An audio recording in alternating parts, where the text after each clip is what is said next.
Tu peux fêter à Satan tout le temps, tout le temps.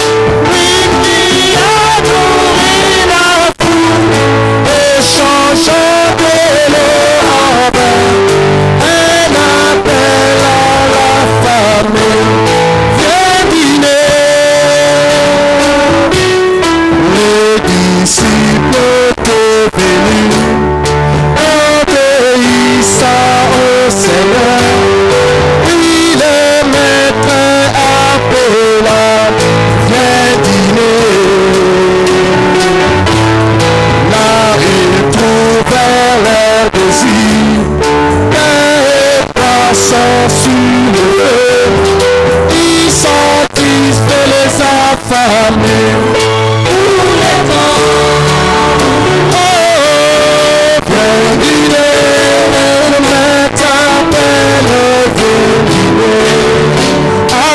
Alléluia, tu peux fêter à Satan tout le temps.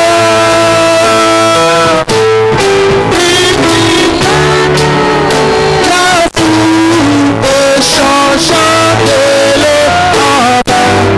Un appel à la famille. Viens dîner.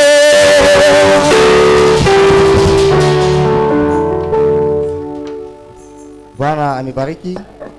Nous saluons ce soir dans les précieux noms de notre Seigneur. Parce que vous êtes déjà debout, ouvrons nos Bibles dans le livre de Luc. Prendrons le chapitre 1er.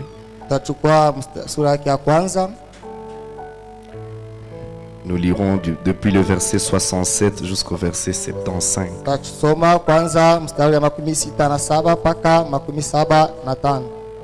Et puis nous prendrons le chapitre 9 pour lire le verset 23.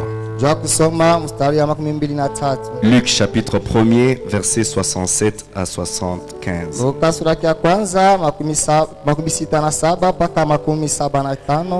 Zacharie son père fut rempli du Saint-Esprit et il prophétisa en ces mots. Béni soit le Seigneur le Dieu d'Israël de ce qu'il a visité et racheté son peuple. Et nous a suscité un puissant sauveur dans la maison de David son serviteur, comme il l'avait annoncé par la bouche de ses saints prophètes des temps anciens. Un sauveur qui nous délivre de nos ennemis et de la main de tous ceux qui nous haïssent. C'est ainsi qu'il manifeste sa miséricorde envers nos pères et se souvient de sa sainte alliance, selon le serment par lequel il avait juré à Abraham notre père, de nous permettre, après que nous serions délivrés de la main de nos ennemis, de les servir sans crainte, en marchant devant lui dans la sainteté et dans la justice, tous les jours de notre vie. Le chapitre 9, prendrons le verset 23 seulement. La Bible dit ceci.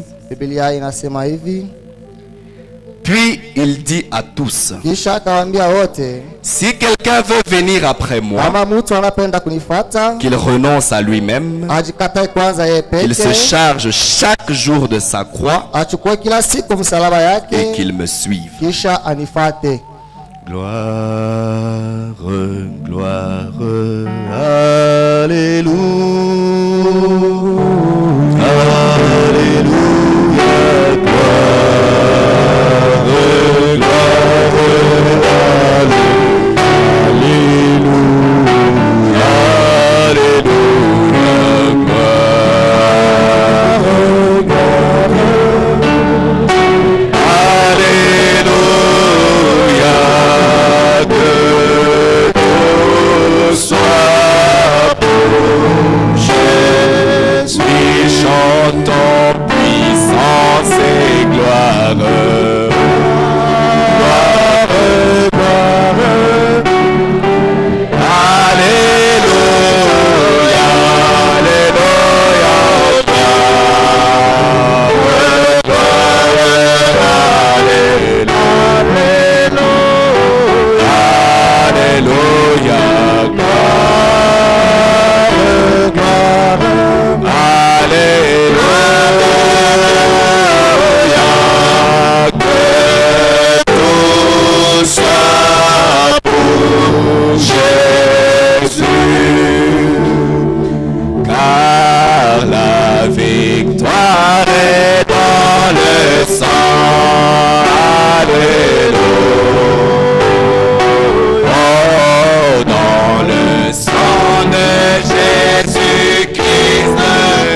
C'est dans ton précieux sang que nous mettons notre confiance ce soir. Et c'est sous ce sang que nous venons tous ensemble pour obtenir le pardon de nos iniquités et nos péchés, alors que nous nous sommes rassemblés pour écouter ta parole. C'est depuis dimanche que nous avons quitté ce lieu, Seigneur. Dans ta grâce et dans ta miséricorde, tu nous as gardés protégés. Et ce soir, tu nous as permis de revenir en ces lieux sains et saufs. Si nous sommes rassemblés, c'est parce qu'une écriture s'est accomplie en ces derniers jours, selon laquelle là où sera le corps, là s'assembleront les aigles. C'est là que nous sommes rassemblés autour de cette manne fraîche, afin de pouvoir être nourris de toi. Viens maintenant, Seigneur, toi le glorieux Saint-Esprit. Viens nous posséder tous ensemble et élève-nous dans les lieux célestes en Christ, afin que ce soit toi et toi seul qui nous parle et qui comprend cette parole au travers de nous, Jésus. Nous nous recommandons tous à toi. Prends prééminence sur chaque esprit maintenant, alors que nous nous taisons pour que toi tu nous parles et que tu nous distribues le pain de vie ce soir, car c'est dans le nom de Jésus que nous te le demandons avec foi. Amen. Veuillez vous asseoir. Nous vous saluons ce soir encore une fois dans le nom de notre Seigneur Jésus. Et nous bénissons le nom du Seigneur qui nous accorde cette opportunité de nous tenir devant vous. Nous remercions le révérend Élisée qui nous donne cette opportunité de nous tenir derrière sa chair. Et nous vous remercions chacun de vous qui êtes venus pour écouter la parole. Avec ces écritures que nous venons de lire, nous allons parler d'un petit quelque chose. C'est un message que Frère Branham avait prêché un certain 12 juin 59. Lorsqu'il avait aussi lu les mêmes écritures. Et nous l'avons intitulé comme lui aussi l'avait intitulé, tous les jours de notre vie. Amen.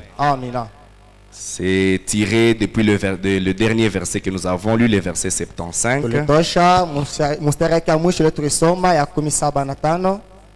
C'était dans le cantique de Zacharie. Le verset 75 dit, je peux lire depuis 74, de nous permettre, après que nous serions délivrés de la main de nos ennemis, de le servir sans crainte, en marchant devant lui dans la sainteté et dans la justice, tous les jours de notre vie. Amen. Notre prophète William Branham nous dit que nous vivons dans un temps ou dans un monde religieux. Et comme vous-même vous pouvez le constater, nous vivons dans un temps où chaque personne appartient à une religion.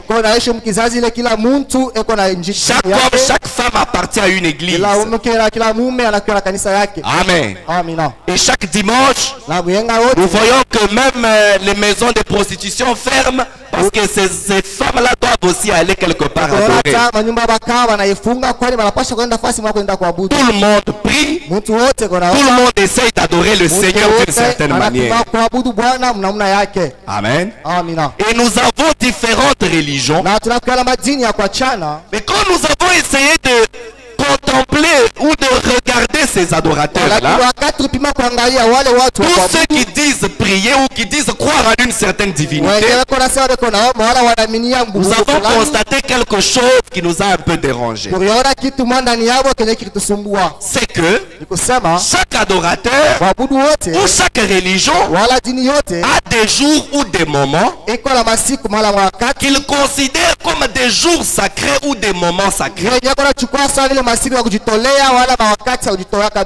ces jours-là ou en ces moments-là, ces adorateurs-là font un effort pour vivre d'une manière pieuse, d'une manière à plaire à leur Dieu, ou d'une manière à plaire à leur chef religieux. Amen. Prenons par exemple les cas des musulmans. Vous voyez que tous les musulmans, de tous les 7 jours de la semaine, il y a le jour comme le vendredi, qui est pour eux comme un jour sacré. Amen. Et souvent les vendredis, un musulman qui se respecte, vous le verrez être un peu, vivre d'une manière différente des autres jours. Amen. Si nous allons vers les adventistes du 7e jour, c'est le samedi. C'est un jour saint. C'est un jour sacré. Pendant ce jour-là, eux, ils travaillent. Des fois même, ils ne travaillent pas. Ils sont à l'église. Ils s'occupent des affaires du Père.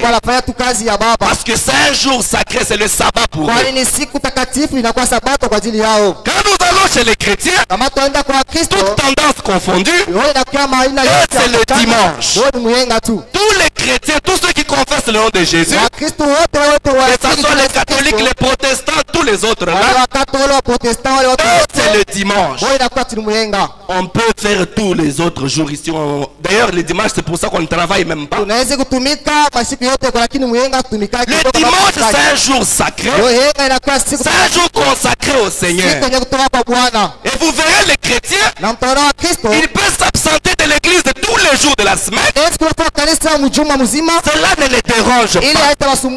Mais le dimanche, chacun fait des efforts d'être à l'église. Déjà samedi soir, il va repasser son habit de dimanche. Parce qu'il y a les habits de dimanche. Un habit qu'on ne peut porter que le dimanche. Pas pendant la semaine. Pourquoi? Parce qu'il considère que ce jour-là, c'est un jour saint. C'est un jour sacré. C'est un jour où on doit être en bonne et due forme pour notre Seigneur. Vous êtes avec moi? En dehors des jours, nous avons aussi vu qu'il y a des moments sacrés. Amen. Les musulmans et les catholiques ont des moments qu'on appelle par la carême, ou je ne sais pas, le carême ou la carême. Ou le ramadan. C'est un temps où ils font des sacrifices. D'ailleurs, le mot même carême là a le sens du sacrifice, du supplice. Donc les gens font un effort. Vous verrez pendant cette période là, je crois que ça prend presque un mois. Les fumeurs ne fument pas. Ils ne prennent pas de la bière. Ils font un effort de ne pas se prostituer. Ils font tout pour être saints. Ils jeûnent pendant ce temps-là. Ils ne mangent pas de la viande. Ils prennent des repas légers pendant ce temps-là. C'est la carême. Amen. C'est le temps où nous devons nous sanctifier pour le Seigneur. Dès que cette période passe, alors ils rentrent dans leur vie ancienne. Amen. Dans nos églises du message ici, nous avons des moments comme des réunions spéciales, des réunions de prière. Lorsque le pasteur passe ici, il décrète 3 jours de réunions de prière avec jeûne. Là, chacun fait un effort de jeûner. On s'éloigne un peu de la télévision. Parce que nous sommes en prière, frère. Amen. Si un frère s'accroche un peu avec un autre, il veut se fâcher. Mon frère, laissons cette affaire-là.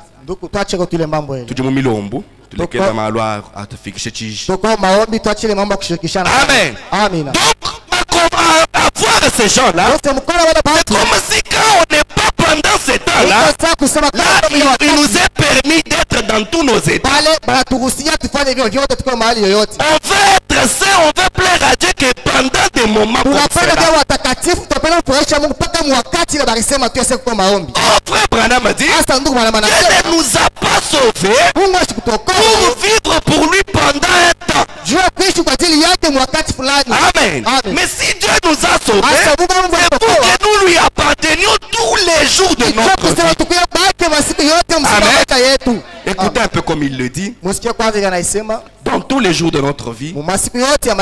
Paragraphe 13. Frère Branham dit, lorsque nous recevons Christ, cela n'est tout simplement pas pour quelques heures ou juste pour le temps du réveil, mais cela doit durer tous les jours de notre vie. Amen. Je pense que toute personne qui vient à Christ devrait premièrement s'asseoir et réfléchir avant même de se rendre à la réunion. Amen. Avant de quitter chez vous et venir ici, pour s'asseoir et réfléchir avant même de se rendre à la réunion. Si Dieu m'appelle, serai-je prêt? S'il parle à mon cœur ce soir, me lèverai-je? Suis-je prêt à lui abandonner toute ma vie? C'est l'unique moyen pour qu'il vous accepte quand vous lui donnez toute votre vie. Amen. Mais malheureusement, pour bon nombre d'entre nous, le commun de l'homme, l'homme pense à Dieu que quand il est en difficulté. Amen. Quand il a des problèmes, là vous le verrez chaque nuit venir ici. Il fait des prières ici, il pleure. Là c'est quand il est en difficulté. Dès que cette difficulté passe, l'homme oublie le Seigneur. Il oublie qu'il cherchait Dieu. Amen. Frère Branham raconte une histoire. Dans la prédication, quand je réfléchissais à mes voix, d'un jeune garçon qu'on avait arrêté. Écoutez un peu cette histoire. Paragraphe 22 jusqu'à 28. Il y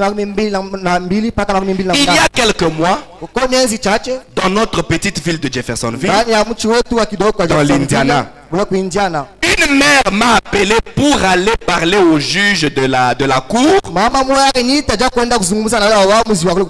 qui est un ami personnel à moi, et intercéder en faveur de son fils.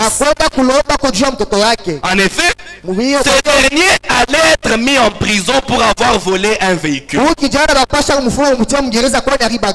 Et j'ai téléphoné au juge et j'ai dit, puis-je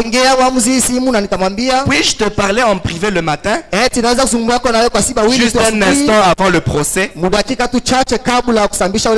Et il a dit bien sûr. Et je me suis rendu à son bureau. Écoutez bien ça. J'ai frappé à la porte et on a ouvert la porte. Il a demandé à quelqu'un de sortir et il m'a donné une bonne poignée de main. Puis il a demandé, qu'est-ce qui te préoccupe ce matin, frère Branham? Et j'ai dit, juge, je voudrais te demander quelque chose. Sachant qu'un jour tu te tiendras toi-même devant un juste juge. Et je sais que tu dois être juste dans tes décisions au mieux de ta connaissance. Mais le jeune homme que tu vas juger dans quelques minutes, sa mère m'a appelé hier soir et a dit que son fils sanglotait sur son épaule disant, maman, si seulement Dieu peut me laisser, si seulement Dieu me laisse m'en tirer, je les servirai le reste de mes jours.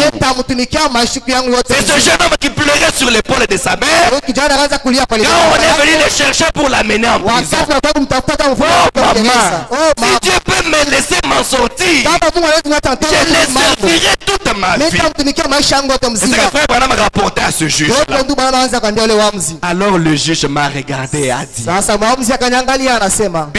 Billy, tu sais quoi?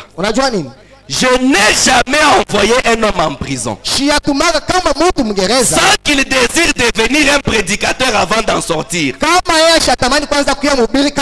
Amen. Ce juge-là avait aussi remarqué la même chose. Et chaque fois qu'il envoie quelqu'un en prison, cette personne avant de sortir de là va désirer devenir un prédicateur.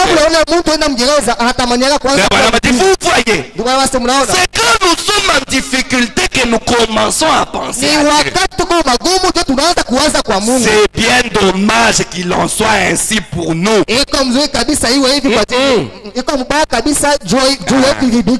Mais c'est comme ça. Quand Israël était en difficulté, pour avoir abandonné Dieu et s'être détourné de lui pour suivre les idoles, et pour avoir fait des choses qu'il ne devrait pas faire, alors il revenait à Dieu et criait. Ils offraient un sacrifice de brebis et des animaux, et il criait jour et nuit pour implorer la miséricorde. Et puis cette chose drôle qu'on trouvait chez Israël se remarque aussi dans l'église aujourd'hui.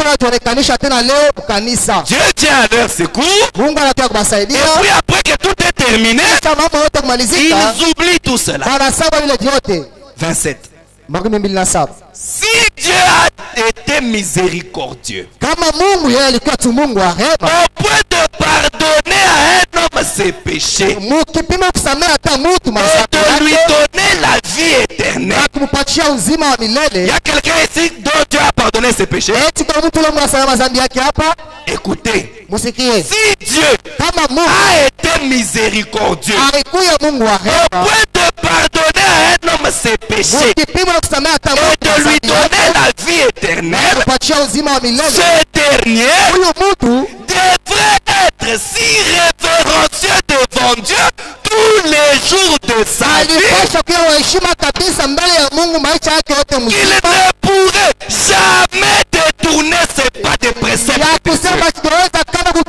personne qui a pardonné ses péchés, à qui il a donné la vie éternelle, c'est le plus haut niveau de la miséricorde. Branham a dit, une telle personne devrait être si révérencieux devant Dieu tous les jours de sa vie qu'il ne détournerait jamais ses pas de préceptes. Amen. Il devrait toujours marcher correctement devant Dieu. Mais juste c'est ainsi, c'est comme ça qu'ils agissent. Il nous appartient à nous tous. Pendant que nous ne sommes pas en difficulté de chercher Dieu. Amen. N'attendez pas que l'enfant tombe malade pour commencer à venir passer nuit. N'attendez pas que ton mariage commence à basculer pour que tu commences à venir dormir. Nous devons chercher Dieu pendant que nous ne sommes pas en difficulté. On te voyait ici chaque nuit. Oh Seigneur, mon mari n'a pas de boulot. Oh Seigneur, Dieu a donné un peu d'argent. Tu commences à manger matin, soir. On ne te voit plus. On ne te voit plus. Oh Seigneur, les enfants, moi je ne mets pas au monde. Seigneur, pasteur, prie pour moi. Pasteur, laissez prier. On prie, Dieu te donne des enfants. Ces enfants-là deviennent un prétexte pour ne pas venir à l'église. On se donne temps, on ne te voit pas. Les enfants me dérangent. Ces enfants pour lesquels tu pleurais ici deviennent un obstacle pour adorer ce Dieu. Or, comme Dieu veut te voir tout le temps ici, il prendra cet enfant qui est devenu un obstacle là. Comme ça tu vas revenir. Amen. En Orient là-bas, lorsque une brebis ne fait que s'éloigner du berger. Amen. Il fait que s'éloigner du berger. On a trouvé ce berger là. Il a cassé la patte de la brebis. Non mais ça c'est quel homme méchant comme ça. Pourquoi tu as cassé la patte à cette brebis? Mon frère, cette brebis ne reste jamais à mes côtés. Quand je suis avec les troupeaux ici, lui je le vois déjà en train d'aller dans le désert. Pour éviter qu'on aille le brouter là-bas, qu'on aille le consommer là-bas par un loup, lourd méchant. C'est pour ça que je lui ai cassé la jambe. Pour qu'il soit toujours près de moi. C'est ça qu'on va te faire. Comme tu n'aimes pas être près de Dieu, on va te casser la jambe pour que tu ne saches pas aller loin. Amen. Mais l'homme que Dieu a sauvé, tous les jours de sa vie, il doit être révérencieux devant. Écoutez un peu le témoignage de notre prophète. Dans la prédication dans sa présence, 9 septembre 62. Un homme que Dieu a réellement sauvé. Paragraphe 94 jusqu'en 97. Mais je veux parler un petit peu de moi-même. Qu'est-ce qui pourrait être plus bas que moi? Où est-ce que j'étais? Je viens d'une famille de soulards. Ça c'est le prophète lui-même. Il parle de lui. Qu'est-ce que moi ici j'étais, moi Branham? Je viens d'une famille de soulards. Je viens d'une famille de meurtriers. Je viens d'une famille de contrebandiers d'alcool. Et vous savez cela. Chacun de vous le sait. Vous savez quel genre de réputation nous avions ici? Les gens ne nous parlaient pas dans la rue. Les Branham, ils étaient encore petits là chez eux. Les gens ne leur parlaient pas dans la rue. Quand j'avais envie et que je me mettais à parler à quelqu'un, on ne me parlait pas. À moins qu'il n'y ait personne dans les environs, on me parlait. Quand il veut parler à quelqu'un, cette personne doit d'abord regarder s'il n'y a personne qui le voit. Donc c'est une famille de mauvaise réputation. Que quelqu'un d'autre survienne, la personne me quittait. Et je restais là et pleurais. Non, ce n'est pas vrai. Ce n'est pas possible. Ce n'est pas juste. Ça les dérangeait. Pourquoi les gens ne veulent pas me parler? Moi j'aime les gens, mais les gens ne veulent pas me parler. Pourquoi?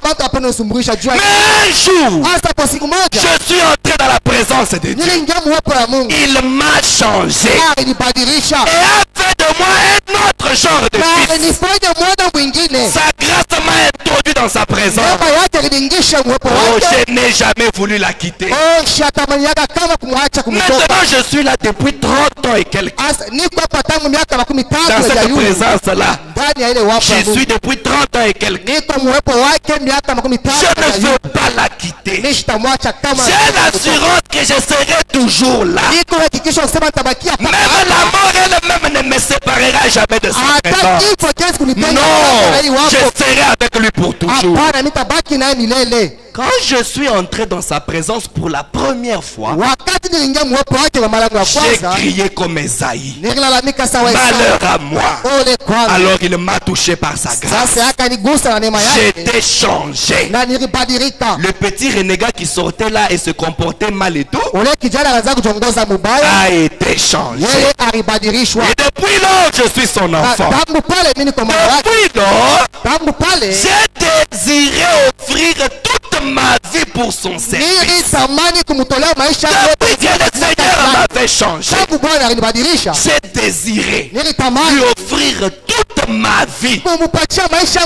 Écoutez, j'aurais seulement souhaité avoir 10 000 vies de plus à lui donner.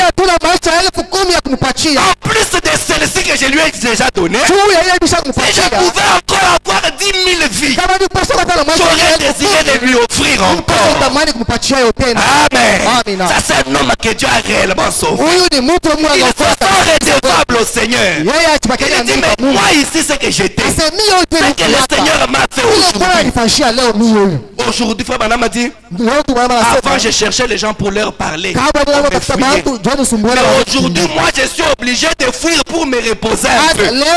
Parce que les gens viennent en abondance. Des coups de téléphone à tout moment. Je suis obligé de me retirer pour me reposer. Vous voyez ce que Dieu peut faire. C'est là qu'il dit, si j'avais 10 000 vies, je les lui aurais offert. Amen, amen, amen.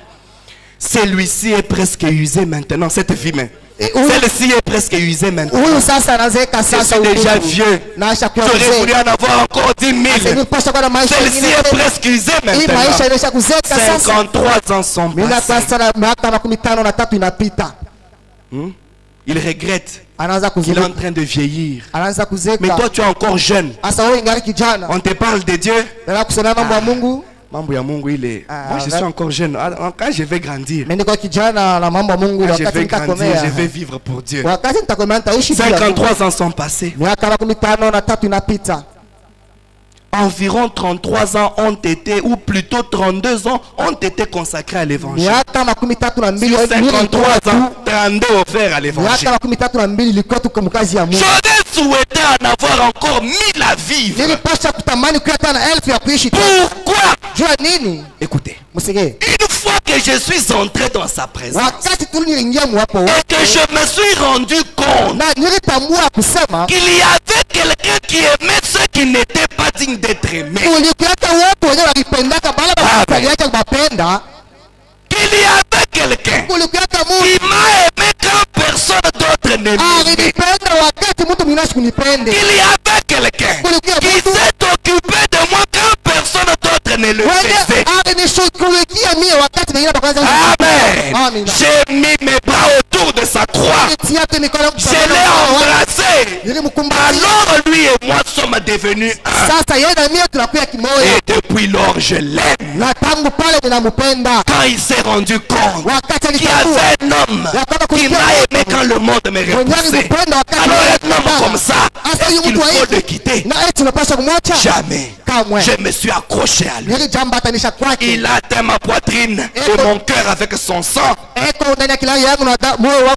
touchant et en me pardonnant mes péchés. Et je suis heureux ce soir d'être l'un des siens. Et je ne veux plus jamais quitter ces lieux célestes. Amen. Je ne veux plus jamais quitter. Bien que le tentateur ait souvent essayé de me persuader, mais je suis en sécurité dans l'attente de Dieu, heureux dans son amour et dans sa grâce, et je vis dans le camp des alléluia. Oh là là, cela réjouit mon cœur. Amen. Je pense qu'un vrai et un véritable chrétien, un homme que Dieu a aussi ramassé comme ça, doit sentir les mêmes effets. Il doit se dire, quand il y a eu quelqu'un qui m'a aimé comme moi ici, on pouvait me regarder. Aujourd'hui, à cause du sang de Jésus, à cause de ce précieux message, on te considère à des endroits où on ne pouvait même pas te considérer. On te respecte à des endroits où on ne pouvait pas te respecter. Frère, tu vas chez quelqu'un qui si c'était à cause des autres relations, tu ne pouvais même pas entrer dans sa porte. Mais tu entres là au nom du message, au nom de la parole, au nom du sang de Jésus. Comment ne pas respecter un tel sang? Comment ne pas vivre pour un tel homme? Vraiment.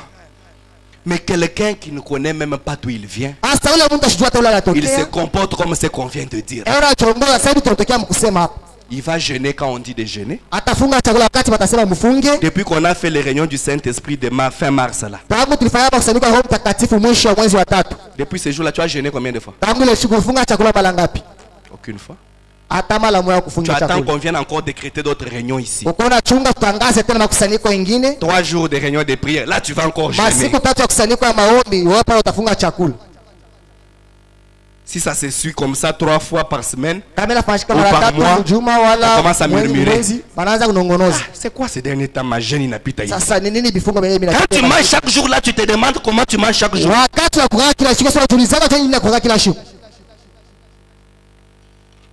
Frère Branham dit tous les jours de notre vie, parlant de cet homme ici, les gens là de Carême là, Observez le paragraphe 22. Et maintenant nous le voyons là. Nous venons récemment de passer par une saison qu'on appelle la saison de carême. L'homme veut devenir très religieux pendant la saison de carême. Pendant 46 jours, il va se priver de ses cigarettes ou de n'importe quoi. Je suis d'accord avec lui qu'il faille se faire des privations. C'est très bien. Pendant 46 jours, il va se priver de quelque chose.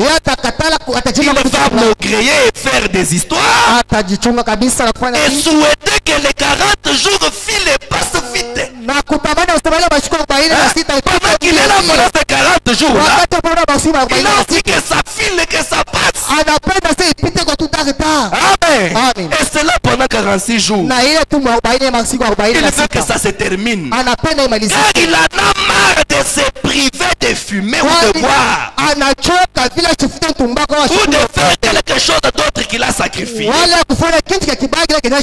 C'est le carême. Et il ne peut pas réussir s'il ne devient pas hypocrite vis-à-vis de son église.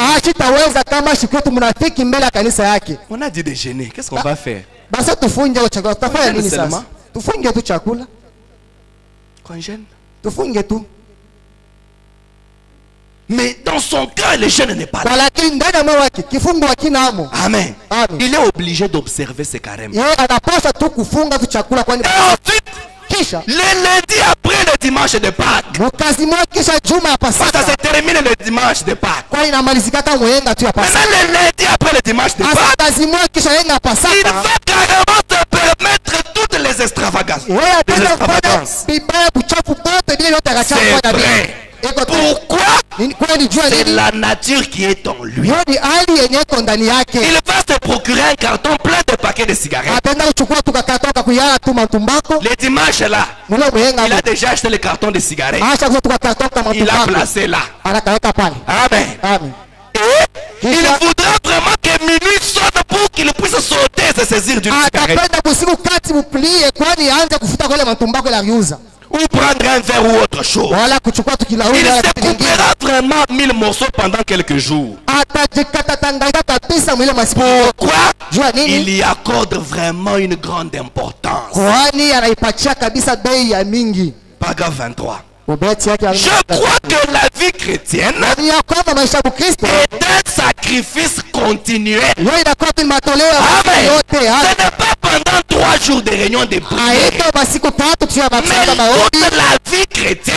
Si vous vous appelez chrétien, la vie chrétienne est un sacrifice continuel. C'est lui qui vient à moi, qu'il renonce à lui-même journellement. Frère me dit chaque jour, non pas pendant 46 jours, mais chaque jour, qu'il prenne sa croix et le suive, a dit Jésus. Non pas juste 46 jours, mais chaque jour. La vie chrétienne est un carême continuel. Oh, comme le chrétien aime faire cela. Le chrétien lui aime faire le carême. Il aime se sacrifier. Amen. Il ne le fait pas contre cœur. Il le fait avec un sentiment d'amour pour Dieu. Amen. Et il est heureux de pouvoir le faire. Ça fait de la joie de servir le Seigneur Jésus. Ça fait de la joie de consentir un sacrifice. Pas tu jeûnes en train de parloter. Il t'a dit de faire. Est-ce qu'on t'a obligé? Si tu ne fais pas, tu restes chez toi. Diacre. Les jeunes là, on a dit, on peut même pas manger, même pas les biscuits. Est-ce que tu es vraiment dans l'esprit des jeunes? Diacre. Mais les jeunes là, on a dit quoi? Ça sait combien on peut boire un peu de jus. Et parce qu'on a dit que ça se termine À 18h. À 15h, toi tu as déjà préparé le foufou. Tu attends 18h seul pour que tu commences à manger. Tu es dans l'esprit des jeunes. Le chrétien, lui, le fait sans, avec tout le cœur. Il ne le fait pas contre cœur. Amen. Ça fait de la joie d'adorer le Seigneur. Ça fait de la joie d'être traité de fanatique pour le royaume de Dieu. Ça fait de la joie de prendre position pour ce qui est juste et de quitter ce qui est faux. Ça fait de la joie de le louer. Ça fait de la joie de s'abstenir des choses de ce monde. C'est ce qui se trouve dans leur cœur. C'est un carême parfait. Un carême tout le temps. L'esprit de Christ entre en vous et change vos désirs. Amen. La vie chrétienne, c'est un carême tout le temps. Amen. Amen. Nous devons faire des sacrifices. Et frère Branham parle des fidèles qui venaient dans son église. Ils faisaient des sacrifices pour aller à l'église. Amen. L'église et sa condition. 5 août 56. Paragraphe 6. Et ils sont donc très fidèles pour aller à l'église. Les chrétiens là. Peu importe combien il fait froid. Ils s'envelopperont dans une couverture et installés sur un traîneau tiré par le cheval. Ils parcourront 50 km pour aller à l'église. Sur la neige. Hein? Sur un traîneau tiré par un cheval. 50 km. Est-ce qu'il y a une seule personne qui fait même 30 km pour venir ici? Non. 50 km pour aller à l'église. Ils traverseront les amoncellements de neige et autres. Jeunes et vieux. Ils s'assembleront tous. Et une famille va chercher l'autre. Et elles se mettent à marcher. Et elles partent. Écoutez. C'est le sacrifice qu'ils consentent qui fait qu'ils retirent beaucoup de la réunion. Amen. Quand on se sacrifie pour aller à l'église, c'est là que ces gens obtenaient beaucoup de la réunion. Quand il n'y a pas de sacrifice, on ne retire pas grand chose de la réunion. Amen. Il faut vraiment vous y mettre et faire quelque chose qui fait très mal pour aller à l'église. Faire quelque chose qui fait mal au cœur. Faire quelque chose. Voir mettre de côté certaines choses et arrêter le travail et faire ceci ou cela pour parvenir à aller à l'église et montrer à Dieu que vous l'aimez. Et quand vous faites un sacrifice pour aller, c'est alors que vous en retirez quelque chose. Amen. Mais nous allons à l'église quand nous avons beaucoup de temps. Quand c'est férié, aujourd'hui c'est férié. Là, 16h, tu es ici. Parce qu'on n'a rien à faire. Mais quand on est occupé, 15h30, les clients dans ta boutique plein. Tu vends comme si. Ça, tu vends. Regarde, 16h. Midi de jeudi. J'irai le jeudi. Quand on ne peut pas fermer, dire au client non, mon heure est arrivée, c'est fini, je ne vends plus. Je ne prends pas ta loge, je ne prends pas. Tu fermes, ça te fait mal au cœur. Dieu dit, c'est alors que vous en tirez quelque chose. Amen. Il y a une occupation qui peut te rapporter de l'argent. Mais tu regardes, c'est l'heure d'aller à l'église. Bon. Ça va, je le ferai prochainement. Dieu voit ça. C'est un sacrifice. Le sacrifice en soi, ça veut dire que c'est quelque chose qui fait mal. Et quand tu viens parce que tu n'as rien à faire, il vient à l'église parce qu'on a coupé le courant. Il est en train de suivre sa série. Il n'y a pas le courant. Bon, il y a un data moukanis. Ça, vraiment, tu viens à l'église. Non, tu ne viens pas à l'église. C'est le sacrifice qui fait cela. Mais pourquoi nous n'arrivons pas à faire ça? Pourquoi est-ce que nous ne faisons pas de sacrifice? Abraham a dit, c'est parce que nous n'aimons jamais rester tranquilles devant Dieu. Quand nous restons tranquilles devant Dieu, cela produira cet amour-là en nous. Parce qu'il vous amène à arrêter votre travail. C'est l'amour de Dieu plein en vous. Amen. Comment cet amour sera plein dans votre cœur? Quand vous restez tranquille devant Dieu. Une vie cachée avec Christ. 54, on descend jusqu'à 58. Considérez cela. Le bourgeonnement. La première chose que nous découvrons, qu'est-ce qui fait bourgeonner les arbres? C'est le rafraîchissement. Amen. Qu'est-ce qui produit le rafraîchissement? Très tôt le matin, vous sortez tôt le matin, et vous découvrez qu'après la nuit, tout devient tranquille. Et alors la rosée tombe. Elle apporte un rafraîchissement. Le problème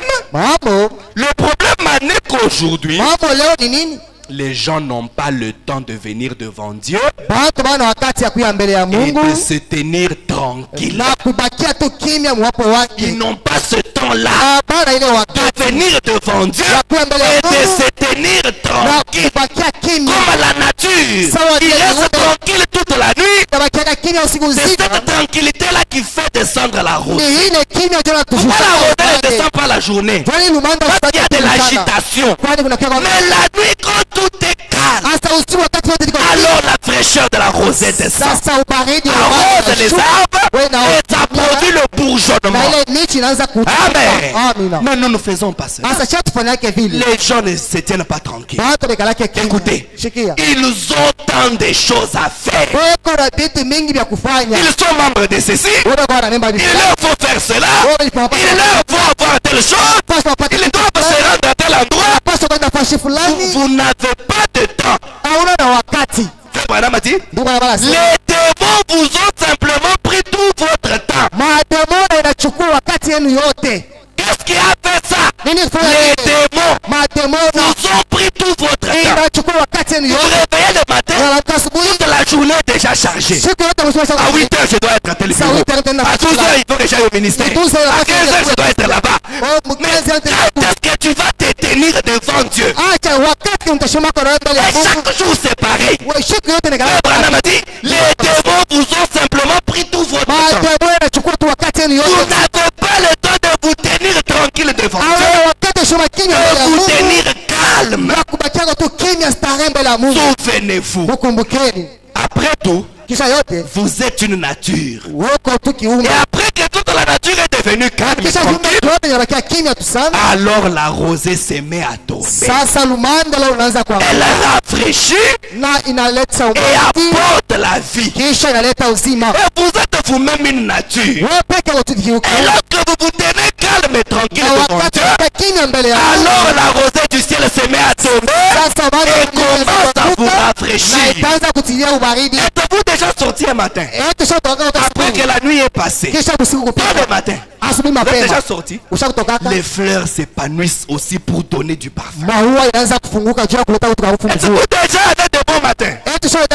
Pour sentir le parfum, vous découvrez que tôt le matin, lorsque vous sortez, la rosée est descendue. Les arbres bourgeonnent, les fleurs poussent et le parfum est Longez la route. Longez la route. Et sentez l'odeur des chèvrefeuilles dans un champ de rosier tout le matin. C'est pourquoi c'était calme. La nature était calme pendant la nuit. Elle était calme et Dieu l'a arrosé d'un rafraîchissement. C'est ce qu'il nous faut faire. Amen. Amen. C'est ce qu'il nous faut faire. Nous éloigner et nous tenir tranquilles devant Dieu. Amen. Amen. Nous éloigner, nous tenir tranquilles devant Dieu, afin qu'il puisse nous arroser du rafraîchissement du ciel. Amen. Tenez-vous seuls. Fermez les portes. Tirez-les. Et dites, maintenant Seigneur, me voici dans ta présence. Remarquez aussi, après que la nature a été rafraîchie et qu'elle a porté du fruit, ses fleurs ont aussi porté du fruit. Il y a bien des gens qui sont des chrétiens depuis des années, mais qui n'ont jamais gagné une autre âme pour Christ. Depuis des années. Moi j'ai fait mon expérience en 1800, en 1980, en 1970. Mais depuis là, tu n'as jamais gagné une seule âme pour Christ. Tu ne portes pas de fruits. Ils n'ont jamais donné un témoignage public de leur salut.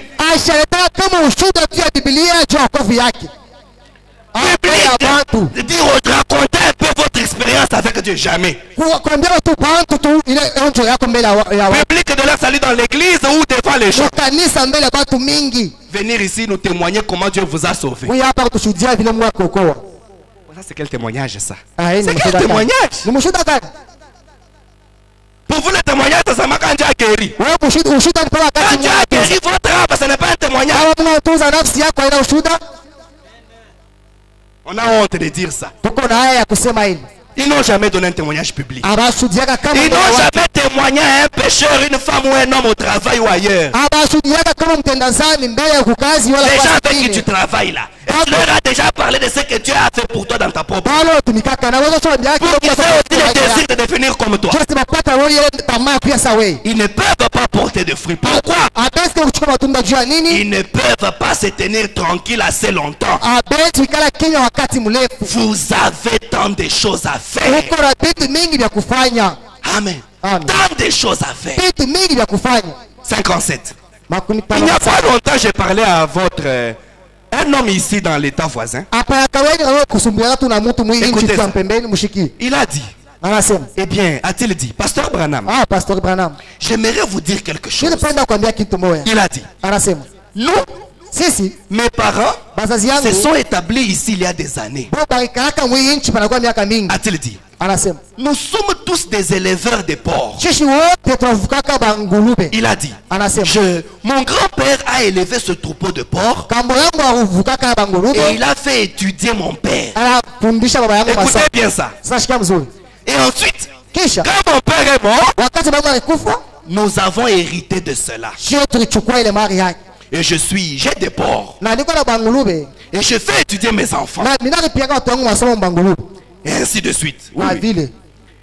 Tout ce que j'entendais, ce n'était que porc. Mon grand-père avait des porcs. Après, il a fait étudier mon père. Mon père aussi a élevé ces porcs-là. Et puis, il nous a fait étudier. Moi aussi, j'élève des porcs. Tout ce que j'entendais, c'était seulement porc. Et j'ai dit, ah, c'est bien, monsieur. J'ai dit, j'apprécie. Il a dit, nous payons toutes nos factures grâce à ces porcs. Nous continuons simplement à élever davantage de porcs et à les vendre et nous continuons à les élever en gardant les plus jeunes. Il parlait de son activité, de ce qu'il fait dans la vie. J'ai dit, c'est bien. Mais vous êtes-vous déjà arrêté pour réfléchir sur le fait que Dieu vous a placé ici pour quelque chose d'autre outre l'élevage des pauvres? Est-ce que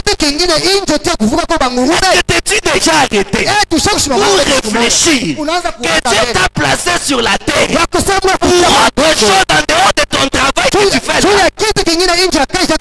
Tout le temps tu le consacres à ton travail.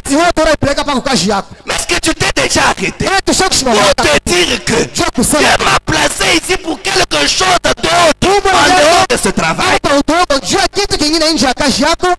Quoi que cela soit légitime ou possible, Dieu vous a placé ici pour être des fils et des filles de Dieu, pas simplement pour élever des pauvres. 58. Dieu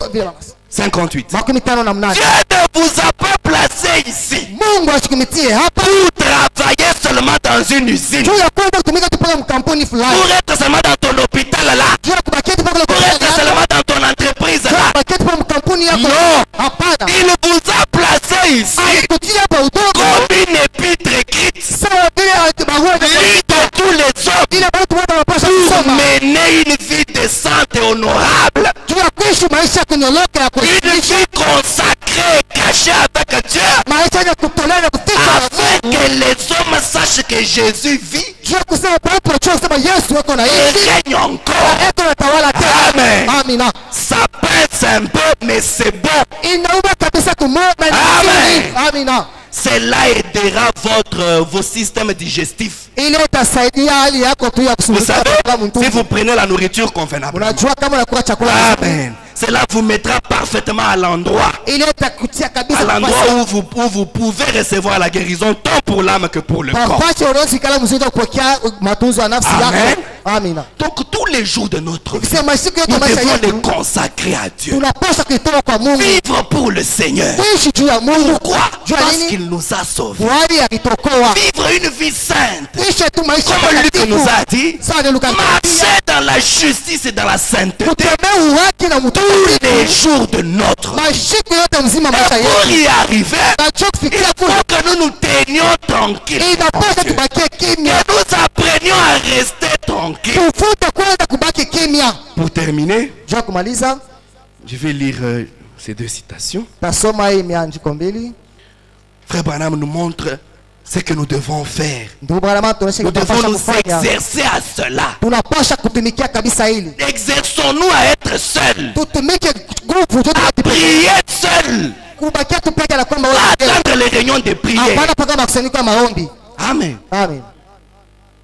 L'aveugle Bartimée, 1er mars 57, paragraphe 9 à 10. Frère Branham dit, vous savez, il y a quelque chose dans le fait de se retirer pour être seul. Amen.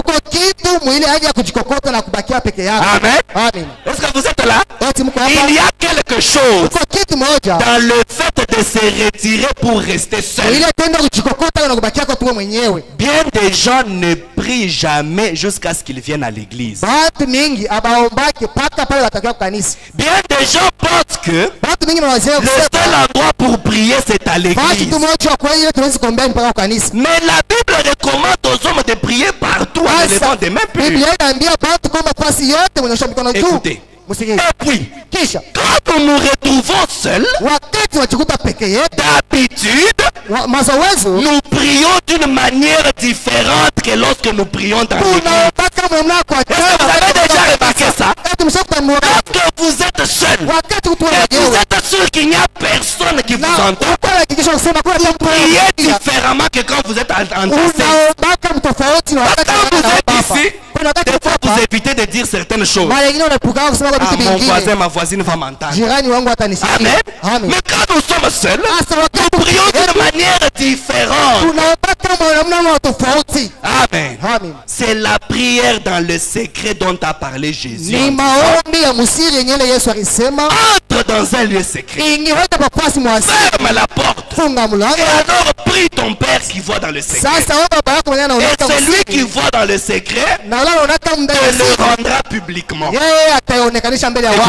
Écoutez, et pendant que nous prions comme cela, il semble y avoir dans la prière quelque chose qui enlève toute hypocrisie. Amen.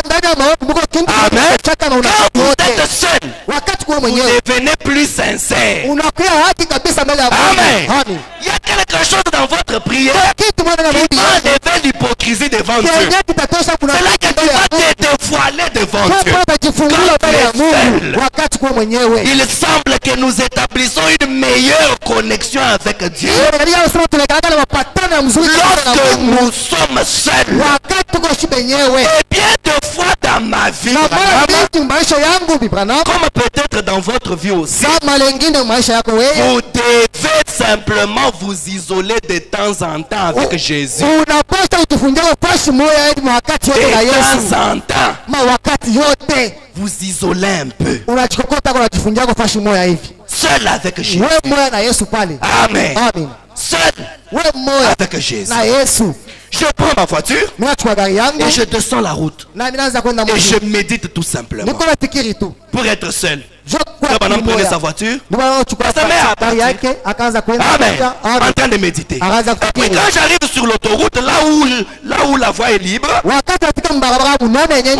une petite route de campagne, je suis tellement rempli de sa miséricorde et de sa bonté et j'arrête tout simplement la voiture. Je tiens le volant et je me mets à pleurer comme un bébé. En effet, quand je suis seul, bien des fois je monte dans les montagnes. Là où tout homme pensait celui qui était avec moi, il pensait que j'étais allé chasser. Je monte là-haut, je m'assieds sur un rocher et je lève les yeux vers le ciel au point que c'est comme si le plus profond de mon être est rempli entièrement de quelque chose. Et vous pouvez simplement sentir tout ce qui est du monde semble disparaître à cause de ces précieuses heures que l'on passe seul avec Dieu. Amen, amen. Et c'est à ce moment-là que les plus glorieuses révélations et inspirations viennent. Amen. C'est là que nous sommes seuls avec Dieu. Si nous y accordions plus de temps à ce que j'ai dit ici, d'être seul, si nous y accordions plus de temps, je suis sûr que nous mènerions une meilleure vie et une vie plus victorieuse en Christ. Si nous accordons un peu de temps à ce que le prophète dit ici, d'avoir de temps en temps un temps où tu restes seul avec Dieu. Comment le faire? Écoutez sa voix, paragraphe 45.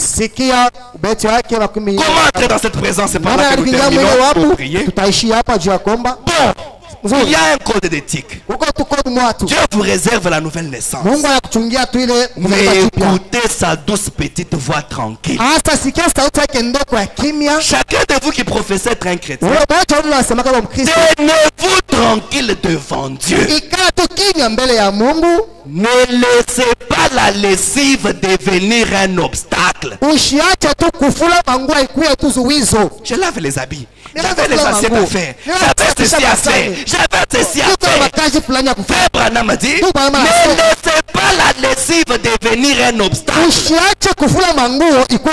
laissez pas le travail devenir un obstacle. Ne laissez rien devenir un obstacle. Écoutez, ne laissez personne savoir ce que vous êtes en train de faire. Quand vous vous retirez seul là, ça ne soit pas que tout le monde sache. Aujourd'hui j'ai pris. Laissez-moi un peu tranquille. Non, je suis un jeune. Jeune que tout le monde sache. Ne laissez personne savoir voir ce que vous êtes en train de faire. Allez simplement devant lui. Allez quelque part là dans les bois. Allez sur le côté de la route. Quand les enfants sont à l'école, allez dans un lieu secret, fermez la porte. Et là, agenouillez-vous. Vous avez entendu toutes sortes de voix partout. Mais agenouillez-vous et restez là jusqu'à ce que ces voix se taisent. Alors commencez à vous élever. Cela va vous transformer. Cela va vous rendre différent. Comme c'était le cas avec le petit Samuel. Cela vous fera quelque chose si vous le faites. Amen. Ça vous fera quelque chose si vous le faites. Bon, cela fera de vous ce que vous devriez être. Cela fera de vous le genre de chrétien que vous devriez être. Amen. Tous les jours de notre vie, nous envions le prophète Branham. Oh, le surnaturel dans sa vie. Qu'est-ce qu'il faisait ça? Avez-vous déjà remarqué la vie de William Branham? C'est un homme qui n'était pas tout le temps avec les gens. Amen. Branham était tout le temps dans les bois. Amen. Priant, se consacrant. Lui-même le prophète. Et que dire de toi et moi? Nous voulons que tout nous vienne facilement. Endormi sur mon lit, je vais commencer à avoir des visions en mangeant tous les jours. Comment ça va arriver? Une vie victorieuse en Christ, nous allons la mener avec ce genre de vie. Une vie consacrée tout le temps. Une vie cachée en Christ. Un chrétien qui a au moins même un jour dans la semaine où il se consacre. Un seul jour. Tu sais que moi c'est chaque mercredi. Peut-être je viens ici. Ou si ici peut-être je ne supporte pas, je m'enferme seul dans ma chambre. Ou je vais dans ma brousse. Vous avez laissé ça seulement aux gens de Maman Olangi d'aller dans les bois. Mais c'est ça notre vie. Et voilà, dit, si vous le faites, ça va vous transformer. C'est ça qui vous amènera à vivre pour Dieu tous les jours de notre vie. Pendant que nous tenons debout, laisse-moi marcher, Seigneur, par où tu es passé, chemin conduisant vers le ciel. Oh, partout dans la joie, aux chants abandonnés. Oh, remplis-moi chaque jour. Jésus, remplis-moi. Remplis-moi chaque jour d'amour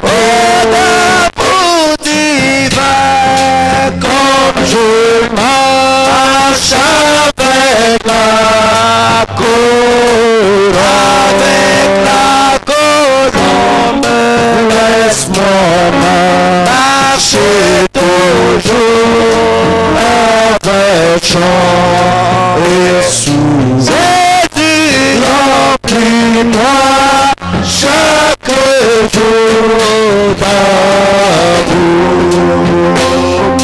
Oh, garde-moi à côté de mon sauveur. Et ne me laisse pas dans les ténèbres. Jésus, garde-moi du courroux et satisfais mon remplis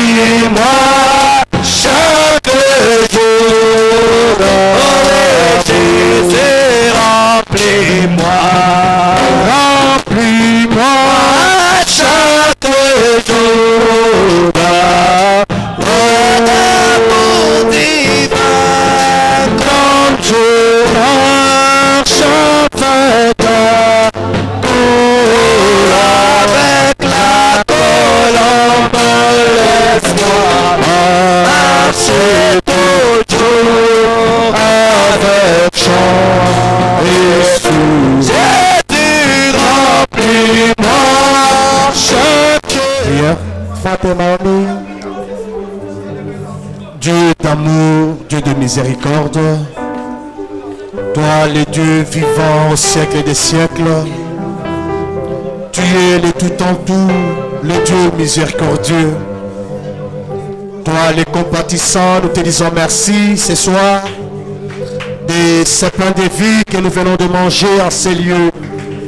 Père éternel, ça a interpellé Père Tout-Puissant chacun de nous, de savoir que nous ne devons pas être seulement des chrétiens de circonstances, mais tous les jours de notre vie, vivre comme toi, parler comme toi, chanter comme toi, se consacrer comme toi, Seigneur de gloire. Père Tout-Puissant, que nous puissions nous identifier à un personnage de la Bible, Père Tout-Puissant, Jésus-Christ, Fils de Dieu, être des chrétiens de tous les jours, Père éternel de gloire. Partout où nous pourrions être, Seigneur Jésus-Christ, que nous puissions être, Jésus-Christ, Fils de Dieu, des véritables panneaux publicitaires de gloire, que le monde puisse te voir en nous, Père éternel de gloire, Dieu en bagne, Dieu en cravate, au lieu de service, en cours de route, même ici à l'église, Seigneur de gloire, que nous puissions être de véritables chrétiens, Père éternel de gloire. Ôte de nous, Père Tout-Puissant, l'amnésie spirituelle qui fait que nous puissions oublier qui nous sommes, Seigneur de gloire, et nous puissions vivre, Père éternel, circonstanciellement, Seigneur de gloire. Place à nous, Père éternel de gloire, ces ailes, éternel de gloire, pour que nous puissions suivre les traces ensanglantés que toi, Jésus, a laissées sur les sables des temps. Permets que nous puissions, Père éternel, le reste de nos vies, Père Tout-Puissant, nous te consacrons ceci en ta sainte main pour que toi tu puisses t'emparer de chacun de nous, nous contraindre à vivre comme toi, Père éternel de gloire. Reçois la gloire, l'honneur, la magnificence au siècle des siècles de ce que toi tu cesses de faire pour nous. Bénis ton serviteur, la bouche par laquelle tu nous as parlé, et inspire-le davantage aussi longtemps qu'il sera derrière cette sœur, qu'il soit une bénédiction pour nous. Bénis le reste des services, Père Tout-Puissant, nous les consacrons de cette main, et quand sera le temps de retourner à la maison, que toi tu sois avec chacun de nous pour que Père éternel, tu puisses nous protéger de tout danger. Et si un jeudi, Père éternel, permet que nous soyons en ces lieux pour encore être nourris de toi, Seigneur de gloire. Au nom de Jésus-Christ, nous t'avons ainsi prié. Amen. Amen.